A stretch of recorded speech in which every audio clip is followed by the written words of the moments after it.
let me tell you why you're here. You love video games. You have fond memories of epic adventures, late-night sessions, fierce battles against Player 2, and those special moments when a game changed how you saw the world around you. Inexorably, the passage of time comes for us all, and with great responsibilities comes far less free time. When that free time does come around though, oh boy, just try and stop us from diving headfirst into our video games. They are, after all, one of our great passions in life. An activity that can both excite and delight us. A relaxing experience where we can turn off our brain and lose ourselves in another world. Whoa, wait a minute, what are you doing? You don't seem to be actually picking a game. Okay, now you're looking at the streaming apps, and you're watching a YouTube video about games. Oh, and you're reading a game review on your phone while you do. Well, aren't you glad you have this rare free time? Your controller must feel so loved right now. If you feel attacked, don't worry, I do too. Because I wrote this based on my own experiences, and I know I'm not alone. Not for the first time, today's video was inspired by a comment left on a previous video, though on this occasion, an actual request was made of me to try and explain how someone can love video games with all their heart, but never sit down to play them anymore. Now, some of this will touch a little on subjects I have covered before, but when someone leaves a thought-provoking and well-mannered request on my channel, gosh darn it, I will do my best to try and answer it.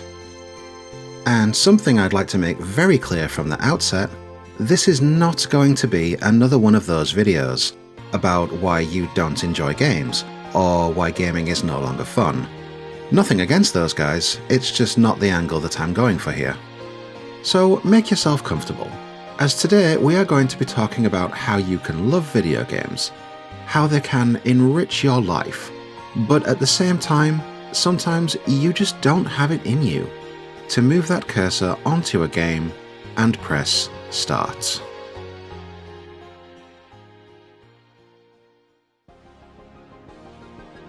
For many of us, gaming is nostalgia made reality, and nostalgia is a powerful drug.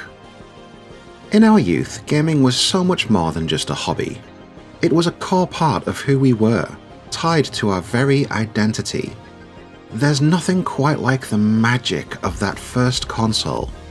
For me, that was the Sega Mega Drive, or Genesis for my American audience, on Christmas morning when I was 7 years old.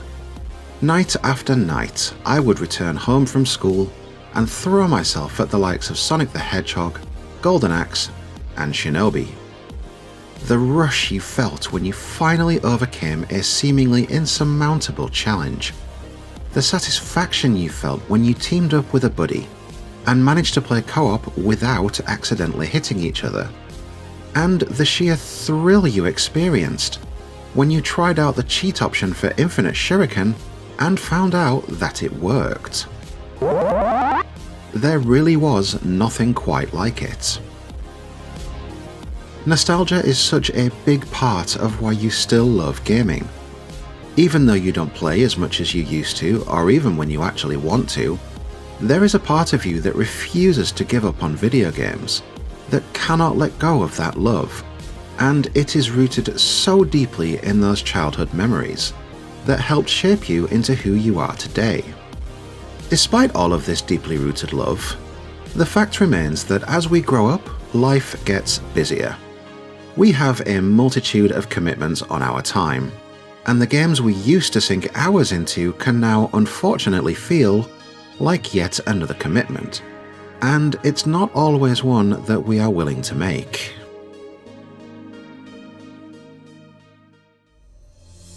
If you grew up like I did, you had a handful of games to choose from, and you played and replayed them so much that you basically had them memorized. You might occasionally rent out a different game for the weekend, because Blockbuster used to be a thing, but we didn't have salaries when we were kids, so any new games in your collection were usually tied to Christmas and birthdays. Paradoxical to our handful of childhood games, today we are overwhelmed by choice everywhere we look.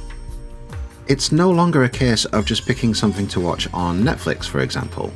It's that there now exist multiple forms of Netflix, and they all have massive catalogues too. Decision fatigue or choice paralysis is very real, even if it isn't technically a new thing. If your parents sprung for cable or Sky TV back in the day, I'm willing to bet that there were many a time when you simply could not settle on anything to watch. Lemonade, please. Seen it. Cleans and straightens your teeth. Seen it.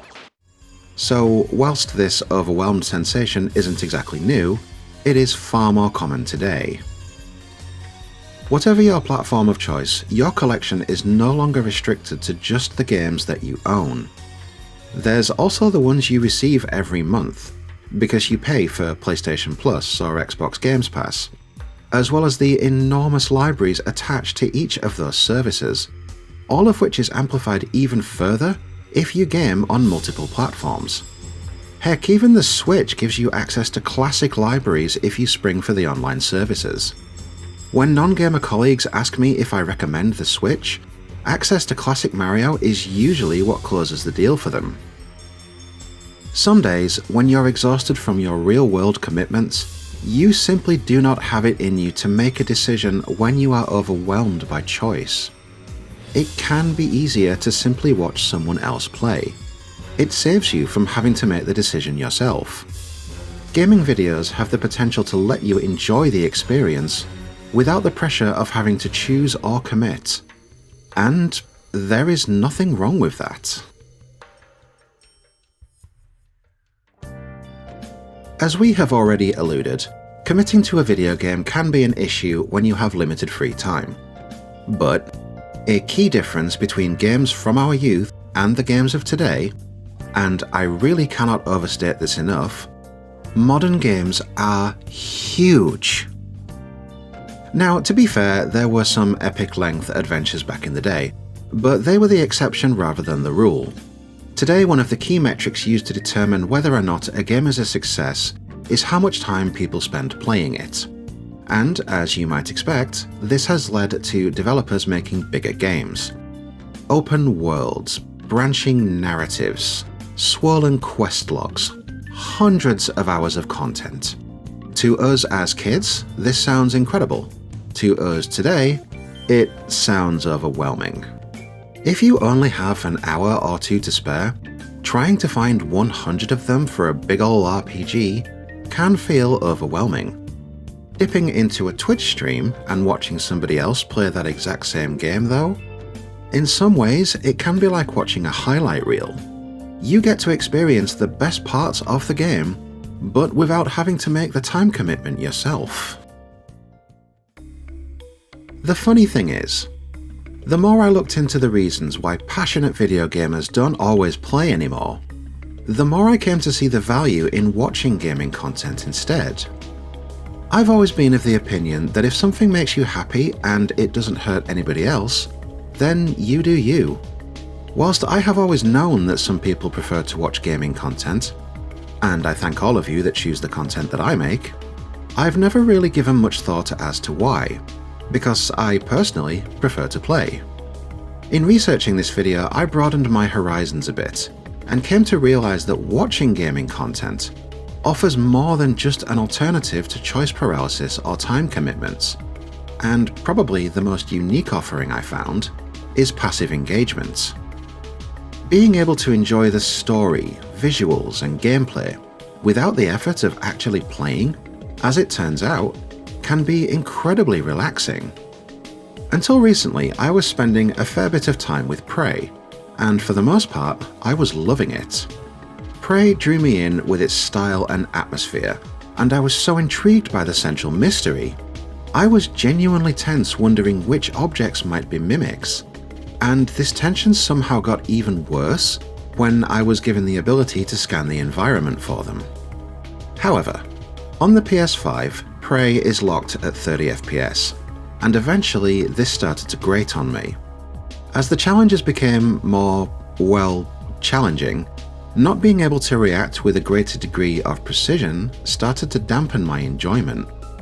And I know this might seem petty, but I found it incredibly annoying trying to select the different options on screens when my cursor kept overshooting the selectable area. I was conflicted between wanting to know the answers and my enjoyment of the gameplay lessening. The answer was a YouTube video of all the cutscenes, followed by another video of all the different endings. Gone was my frustration at the controls. Here was my satisfaction at the events that unfolded. Relief that I didn't have to play through finding all of the voice samples to unlock the door. The wow factor when I discovered the alternate paths that you can take, something I would expect no less of from the good people at Arcane. Passive engagement.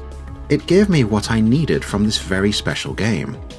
And once enough time has passed, for two reasons, I will be trying it again. Firstly, because I now know the story, I know the payoff is more than worth it. And even though it will mean starting again from the beginning, I also now know that Xbox lets you play it at 60 FPS.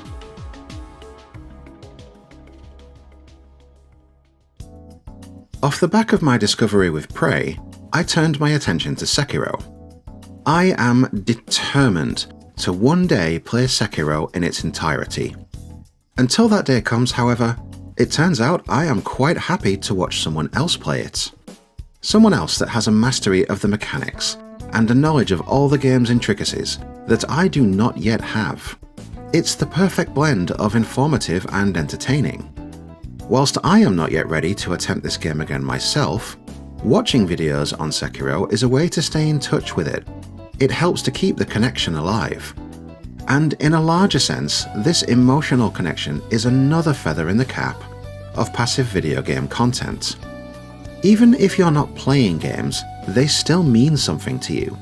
They have enriched your life with unforgettable stories, characters, and experiences. Watching video games is a way to stay in touch with that passion, even when life sometimes prevents you from enjoying them the way that you used to. When considering what makes a modern video game, it's also worth remembering that they can now be about so much more than just their gameplay. For the most part, gone are the days when protagonists journeyed from the left side of the screen to the right side of the screen for a simple objective. Gaming today is of course still deeply rooted in actually playing the games, but it is also about the stories and the communities that form around them. Much like my reference to older forms of choice paralysis, there are of course plenty of older games with deeper narratives, and we have always formed bonds with other humans over our shared love of gaming. Today, however, all of this has been turned up to 11. Whether it's joining a Discord server linked to your favourite creator, diving into a subreddit on your favourite game, or subscribing to a Twitch streamer so you can enjoy their content without ads. Gaming communities are alive and well and come in many forms. Whether you're playing, watching, or just chatting and reminiscing, your love for your games is valid. You no longer need to clock in the hours playing if you don't want to. In researching this video, it quickly dawned on me just how much passive engagement had to offer, and I was determined that this video not be an attack on those who choose to consume video game content in this way.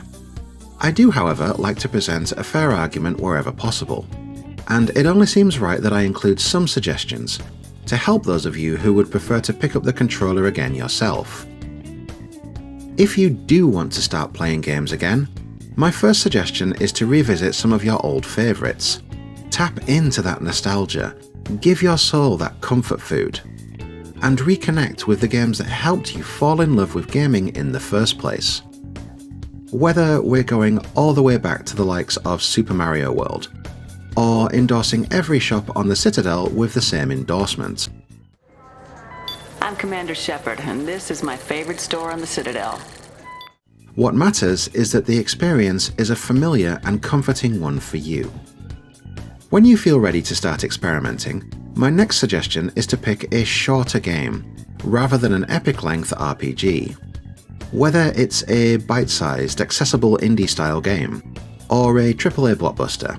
My suggestion is to try different games until you find something you enjoy.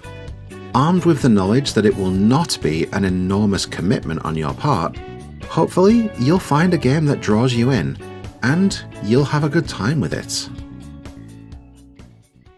As for game type and difficulty and all those other factors, each one is subjective, and nobody can tell you what type of game you will like. You might thrive on a challenge, so something like Celeste or Hades would be perfect. You might love horror, but you're not too thrilled about higher difficulty. Great, try one of the Resident Evils, but lower that difficulty. Are those nostalgic gaming memories of yours tied to the games you played with your friends? If so, then maybe try for a multiplayer or co-op title. Get those social ties back, and bask in that gaming-fueled camaraderie. Whatever you decide to do, the most important piece of advice I'd like to impart is to set boundaries. You do not have to finish every game you start. Heck, you don't even need to play a game past its intro if you're not feeling it.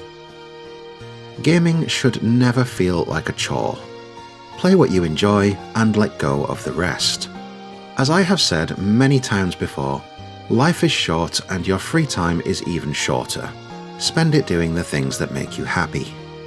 Whether you choose to watch games or play them, video games have a unique way of enriching our lives. They inspire us, connect us, and remind us of what's possible.